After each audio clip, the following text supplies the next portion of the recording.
Masak 30 minit menu-menu buka puasa Cina Style episod 8. Bakso! Jom masak! Sediakan ayam dan masukkan garam, chicken stock, white pepper, telur, minyak bijan, kacaukan sehingga sepati. Celor dengan tepung jagung dan sediakan. Sediakan minyak, gorengkan terung dulu, lagi gorengkan ayam sebab ayam ada tepung akan jadikan minyak hitam. Masukkan margarin dan cairkan dia.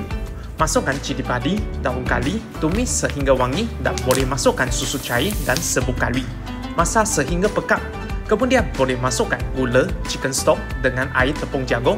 Masak sehingga sepati pun boleh masukkan ayam kita. Teruskan masak sehingga sepati pun boleh dihidangkan.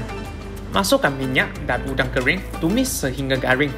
Kemudian boleh masukkan bawang putih, cili, tumis kejap dan boleh masukkan terung, garam, chicken stock dengan sikit air. Masak sehingga sepati pun boleh dihidangkan. Sediakan 3 biji telur, garam dengan chicken stock, kacaukan. Kemudian boleh masukkan jumlah sama dengan telur punya air dan teruskan kacau. Steamkan telur kita selama 10 minit pun boleh keluarkan. Tambahkan sikit soya sos, minyak bijan dengan daun bawang pun boleh dihidangkan. Selamat berpuasa!